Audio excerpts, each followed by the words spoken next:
आमची सगळ्यांची जर पार्श्वभूमी बघितली, पाठीमागचा इतिहास जर बघितला, तर आम्ही कोणत्याही प्रश्नावर आजपर्यंत माघार घेतलेली नाही. समाजाशी गद्दारी होईल असं वागलेलो नाही.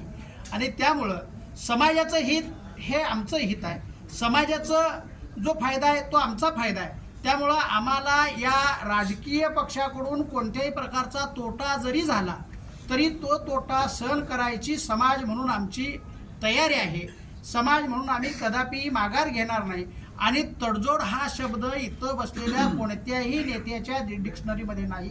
ज्या राजकीय पक्षांनी आम्हाला जागा दिल्या नाहीत किंवा आरक्षण डावलण्याच्या उद्देशानं ज्यांनी दुसऱ्या गटातल्या किंवा दुसऱ्या प्रवर्गातल्या माणसाला उभं करून राजकारण केलं, उमेदवारी दिल्या, त्याच वेळेत आम्ही आंबेडकरी चळवळीतील आणि सगळ्या समाज घटकातील SC समाज घटकातील लोकांनी विरोध केलेला आहे.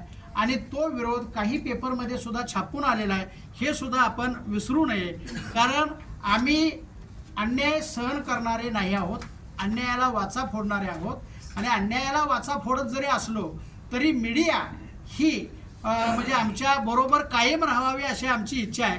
आणि आमचं हे आंदोलन आहे किंवा आमची ही भूमिका आहे, ही कायम सातत्यानं मीडियानं लावून धरावी.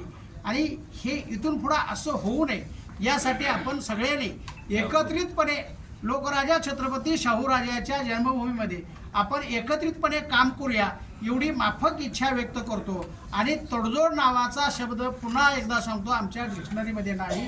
कोणतीही किंमत मोजावी लागली तरी चालेल, पण यामधून माघार नाही. यामधून ह्या तिन्ही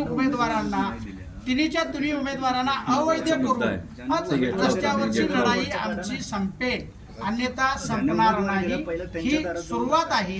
आता ह्या ट्रेलर आहे, बाकी पिक्चर बघत राहशीला. आणि समाज यामध्ये आपणाला निश्चितपणाने सहकार्य करेल आणि आमच्या पाठीशी समाज ठामपणे उभा राहील याबद्दल आमच्या मनामध्ये निश्चितपणानं विश्वास आहे. आणि त्या विश्वासाला पात्र राहायचं काम आम्ही सगळे नेते मंडळी करू. हे आहे गोकुळचं श्रीखंड, अगदी जिभेवर रेंगाळणार. जिभेवरच नाही तर मनावरही रेंगाळणार. गोकुळ श्रीखंड, मनावर रेंगाळणार.